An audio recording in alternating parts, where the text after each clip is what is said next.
Hello दोस्तों, तो हमारा 5 क्वेश्चन जेई मेंस का सीरीज चल रहा है। जेई मेंस का सारे पीवाईक्यू चल रहे हैं। 5 क्वेश्चन सीरीज, सारे पीवाईक्यू हैं। 3 क्वेश्चन के थ्रू आपको कम समय में ज़्यादा चीज़ें रिवाइज कराने की कोशिश करते हैं और आपको कॉन्सेप्ट सिखाते हैं। ठीक है, तो आइए स्टार्ट करते हैं बिना टाइम को वेस्ट किए हुए। और आपको अगर डिटेल सोल्यूशन चाहिए तो वो भी मिल जाएगा, लेकिन यहाँ पे टू द पॉइंट चीज़ें, कम से कम डायरेक्ट हम कॉन्सेप्ट ट्रिक सिखाएंगे, आपको रिवाइज कराएंगे। लेकिन आपको प्रॉपर सोल्यूशन चाहिए तो वो भी बता दूंगा कहाँ पे है। ठीक है, मैंने ही बताया है। अब चलो स्टार्ट करते हैं इसको। और 5 क्वेश्चंस का मतलब ऐसा नहीं कि 5 ही है, बहुत सारे क्वेश्चन मैंने कराए हैं।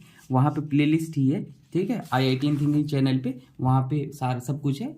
वो बाद में बता दूंगा, अभी क्वेश्चन को देख लेते हैं। ठीक है, देखो यहाँ पे था कि compound that compound from the following will not give PPT. तो बोल रहा है कौन कंपाउंड पीपीटी नहीं देगा। ठीक है, तो एक बात हमेशा याद रख लेना, जो स्टेबल होगा वो पीपीटी देगा। क्या? जो स्टेबल होगा वो पीपीटी देगा। और स्टेबिलिटी ऑर्डर कभी रिंग में पूछा जाए तो हमारा एरोमेटिक होता है, फिर नॉन एरोमेटिक, फिर एंटी एरोमेटिक।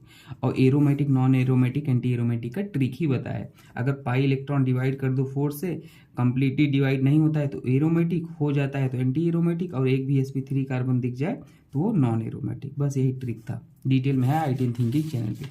तो यहाँ पे क्या हो जाएगा, ये Br को निकाल दो, कार्बोकेटान बनाओ, सब कार्बोकेटान बनाओ। क्यों बनाओ? क्योंकि Ag के प्लस वैकेंट ऑर्बिटल ये यहाँ जाएगा, इस पे पॉजिटिव आएगा, ये बाहर निकल जाएगा। ठीक है, तो ये पॉजिटिव बना दिया। अब देखो पाई इलेक्ट्रॉन क्या, 2 डिवाइड बाई 4 करो, ये नहीं डिवाइड होगा, एरोमेटिक। 2 2 4 2 6, 6 डिवाइड बाई 4 करो, ये एरोमेटिक, कंप्लीटली डिवाइड नहीं हो रहा है। यहाँ पे sp3 दिख गया, नॉन एरोमेटिक। और ये हमारे पास पॉजिटिव चार्ज रेजोनेंस कर रहा है, ये भी स्टेबल है। तो ये सभी स्टेबल है, यानी स्टेबल, इसलिए पीपीटी नहीं फॉर्म करेगा। तो आंसर ये पूछा था क्वेश्चन, इसमें पूछा था HBr अटैक करवाओ और number of hyper conjugated structure total product में। तो देखो कार्बोकेटाइन जो बन रहा है उसमें कितना हाइपर कंजुगेशन होगा। तो HBr OH है, तो यहाँ पे हमारे पास OH पे अटैक करेगा, O पे पॉजिटिव आ गया। ठीक है, जैसे ही O पे पॉजिटिव आया, बर्दाश्त करेगा नहीं क्योंकि इलेक्ट्रोनेगेटिव है, ये बाहर निकल गया, इस पे आ गया पॉजिटिव। अब देखो दोस्तों, ये पॉजिटिव के बगल में हमारे पास 2 हाइड्रोजन है, 1 2 पॉजिटिव। अगर हमेशा याद रख लो, sp2 कार्बन के बगल में sp3 कार्बन हो और उससे हाइड्रोजन जुड़े हो तो उसे अल्फा हाइड्रोजन बोलते हैं। और यही कंडीशन होती है हाइपर कंजुगेशन की। तो यहाँ पे कार्बोकेटाइन sp2, इसके बगल sp3, यहाँ पे 2 अल्फा हाइड्रोजन और यहाँ पे 1 अल्फा हाइड्रोजन है। तो 3 1 2 1 3 हो गया। और इसको हम ये भी तो करा सकते हैं, कार्बोकेटाइन को रीअरेंज करा दें, यहाँ पे ले आए यहाँ पे, और ये हाइड्रोजन यहाँ जाएगा। तो हमारे पास ये कार्बोकेटाइन बगल 2 हाइड्रोजन, और हमारे पास इधर 1 हाइड्रोजन, 3 इधर हाइड्रोजन है और 1 इधर भी आ गया है ना भाई। इधर, अरे देख रहे हो ना भाई, 2 1 3 1 4, टोटल 4 हो गए। 2, समझ पा रहे हो ना, 2 और 1 हमारे पास किधर हो गया, 3 इधर हो गया और 1 इधर हो गया, 4। ये हमारे पास CH3 है, ये मत भूलना, ये CH3 है। ठीक है, तो हमारे पास क्या हो गया भाई, 4 3 7, टोटल हमारे पास 7 अल्फा हाइड्रोजन हो गए। ठीक है, डिटेल में वहाँ पे है, @IITian थिंकिंग चैनल पे है, वहाँ पे देख लेना। यहाँ पे 5 मिनट में मैं कोशिश करूंगा पूरा बताने की। ठीक है, और शिफ्टिंग ऑर्डर हाइड्राइड फिनाइल फिर मिथाइल होता है, रीअरेंजिंग का ऑर्डर। ठीक है, अब देख लो, यहाँ पे क्वेश्चन पूछा था, IPSC नेमिंग पूछा था। तो यहाँ पे क्या हो जाएगा, नंबरिंग यहाँ से करोगे, क्यों करोगे, क्योंकि कार्बोक्सिलिक एसिड प्रायोरिटी में ज़्यादा होता है। तो 1 2 3 4 5 6, तो हमारे पास टोटल क्या है देख लो, 2 पे मिथाइल है तो हमारे पास क्या हो जाएगा, 2 पे मिथाइल हो जाएगा।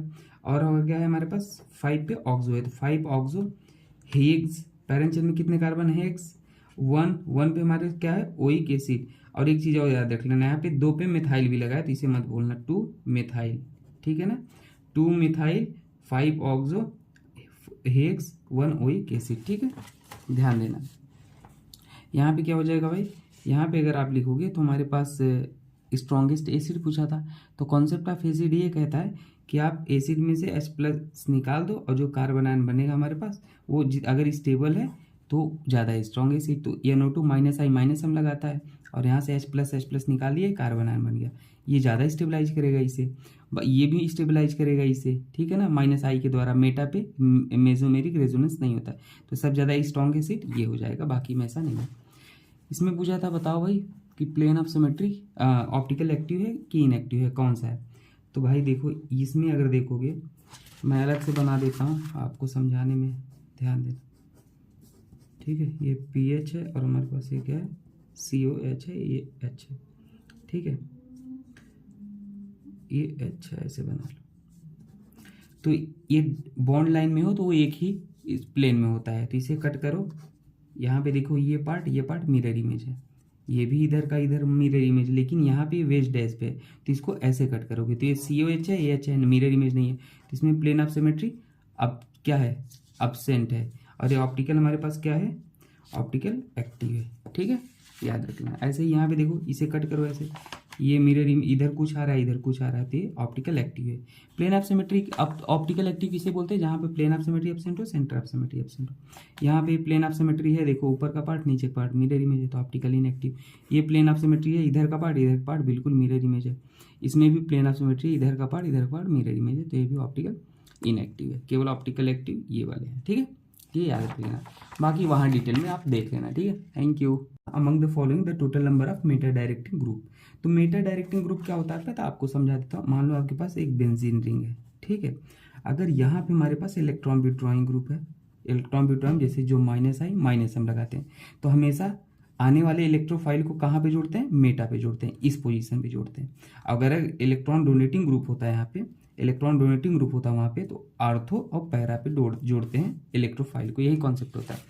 तो यहाँ पे हमारे पास इलेक्ट्रॉन विड्रॉइंग ग्रुप आपको देखना था, OCH3 भाई, ये लोन पेयर है, तो हमारे पास +M लगाएगा।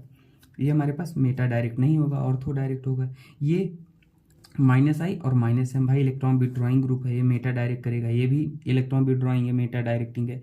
दोस्त GOC मैंने डिटेल में @IITM थिंकिंग चैनल पे पढ़ा रखा है, और ये डिटेल में सोल्यूशन भी है, तो वहाँ पे सारी चीज़ें आपको प्रॉपर मिलेंगी। यहाँ पे आप अगर डाउट हो रहा है तो वहाँ पे देख लेना, ठीक है, लिंक दे दूंगा, कभी डाउट नहीं आएगा, 0 से एडवांस। ये भी हमारे पास भाई इलेक्ट्रॉन डोनेटिंग ग्रुप है। यहाँ पे ये हमारे पास लोन पेयर है, ये भी इलेक्ट्रॉन डोनेटिंग है। ये इलेक्ट्रॉन विड्रॉइंग है भाई, ये हमारे पास -M लगाएगा, ठीक है। और ये लोन पेयर तो +M लगाएगा, ये भी -M लगाएगा, और ये भी ये हमारे पास +M लगाता है। तो हमारे पास कितने टोटल हैं, 1 2 3 4 हमारे पास क्या है, मेटा डायरेक्टिंग ग्रुप है, जो कि इलेक्ट्रॉन विड्रॉइंग काम करेंगे। ठीक है, इसमें हाईली एसिडिक पूछा था, तो भाई एसिडिक स्ट्रेंथ कैसे निकालते हो आप, H+ निकाल दो, जो कार्बन आयन बनेगा जितना स्टेबल उतना स्ट्रॉन्ग एसिड। तो मैंने यहाँ से H, यहाँ भी H है, कहोगे कहाँ से निकाले, तो इन जनरल जहाँ पे इलेक्ट्रोनेगेटिविटी या -I इफेक्ट लगाने वाला ग्रुप हो, उसके बगल वाला हाइड्रोजन निकालो। तो अगर यहाँ पे आप निकालोगे, चाहे यहाँ पे कहीं भी निकाल लो, एक ही बार यहाँ पे रेजोनेंस हो रहा है, इधर निकाल लिए तो ये रेजोनेंस कर रहा है, इधर निकालोगे तो यहाँ पर, यहाँ से निकाल लो तो ये रेजोनेंस इधर कर रहा है। अगर इधर एक ही निकालना है, मैं बता रहा हूँ, अगर इधर निकालोगे तो ये रेजोनेंस कर रहा है। यहाँ पे देखो, यहाँ पे इसको निकालोगे, इसको क्यों निकालोगे, क्योंकि ऑक्सीजन से जुड़ा हाइड्रोजन इलेक्ट्रोनेगेटिव है, तो उसको निकालते हैं। तो ये हमारे पास कोई रेजोनेंस भी नहीं कर रहा है, तो इसको निकालोगे तो ये रेजोनेंस ही कर रहा है। तो ये सब एक एक बार रेजोनेंस कर रहे हैं। लेकिन यहाँ पे देखो, ये हाइड्रोजन निकालो, ये नेगेटिव, इधर भी रेजोनेंस, इधर भी रेजोनेंस लगातार, तो ज़्यादा रेजोनेंस ज़्यादा स्टेबल, मतलब ज़्यादा स्टेबल। ठीक है, यहाँ पे पूछा था मैक्सिमम इनॉल कंटेंट क्या होगा, तो मैक्सिमम इनॉल कंटेंट मैं आपको बता दूं, इसको हमेशा क्या किया करो, मान लो जो भी आपके पास कभी कीटोन गिवन हो, तो क्या करो, कीटोन के जो बगल वाले सिंगल बॉन्ड होते हैं 1 2 3, हमेशा ऑक्सीजन को 3 नंबर दो, और उसके बगल 1 नंबर दो, कार्बन को 3 2 1 तक आ जाओ। और जो हाइड्रोजन यहाँ पे होता है, इसको ऑक्सीजन पे ले जाओ, डबल बॉन्ड को 1 2 पे ला दो बस। तो देखो, डबल बॉन्ड को 1 2 पे ला दिए, यहाँ पर भी ऐसे ला दिए, ऐसे ही सब में किया, 1 2 3, यहाँ पे H और यहाँ पे डबल बॉन्ड, और यहाँ पे H, यहाँ पे डबल बॉन्ड, यहाँ पे H, यहाँ पे डबल बॉन्ड, तो ये बना दिया। अब देखो, ये एरोमेटिक बन गया, मतलब ज़्यादा स्टेबल, और 3 3 OH दिख रहे हैं, तो ये ज़्यादा इनॉल कंटेंट करेगा। तो जो ज़्यादा स्टेबल होता है, वो ज़्यादा OH है, वो एरोमेटिक है, स्टेबल है, इसलिए ज़्यादा इनॉल इसमें होगा। ठीक है, ये वाला क्वेश्चन देख लो भाई, इसमें क्या होगा, डबल बॉन्ड था, CN था, OH SH था। देखो, इस पे भी लोन पेयर, इस पे भी लोन पेयर। अब बात आता है, ये अटैक करेगा कि ये अटैक करेगा, तो हमें पता है ये अटैक करेगा, क्योंकि ऑक्सीजन इलेक्ट्रोनेगेटिव है, तो ये रखना चाहेगा लोन पेयर इलेक्ट्रॉन को। तो सल्फर का लोन पेयर यहाँ पे अटैक किया, यहीं पे क्यों किया, यहाँ पे क्यों नहीं किया दोस्त। डबल बॉन्ड अगर ऐसे था, देखो समझा देता हूँ, डबल बॉन्ड ऐसे था, साइनाइड था, अगर ये ऐसे टूट रहा है तो पॉजिटिव यहाँ, नेगेटिव यहाँ, कॉन्सेप्ट ऑफ फेरो ये कहता है, आगे साइड नेगेटिव, पीछे पॉजिटिव। और अगर हमारे पास मान लो ये ऐसे टूटता, तो इधर नेगेटिव, इधर पॉजिटिव। और साइनाइड हमारे पास -I और -M लगाता है, ये कार्बोकैटायन को क्या पसंद होता है, +I पसंद होता है। तो ये -I -M क्या करेंगे, डिस्टेबलाइज करेंगे, इसलिए ऐसे बॉन्ड टूटा, ऐसे टूटा, यहाँ पे पॉजिटिव, यहाँ पे नेगेटिव, यहाँ पे जैसे ही पॉजिटिव आया, ये वाला लोन पेयर यहाँ पे अटैक कर लिया, ऐसे ये ओपन हो गया, तो ये बना। ठीक है, साइनाइड को ऐसे लिखते हैं, तो एक बॉन्ड टूटा, तो यहाँ पे ये नेगेटिव आ गया, फिर से नेगेटिव, इस H को नहीं लेता है, इस H को लेता है, जो यहाँ पे ये अटैक किया था, और यहाँ से ये बन गया। ठीक है, सिंपल, बाद में वर्कअप करा के इसे आप निकाल के साइनाइड ही बना दोगे आप। ठीक है, तो आंसर हो जाएगा।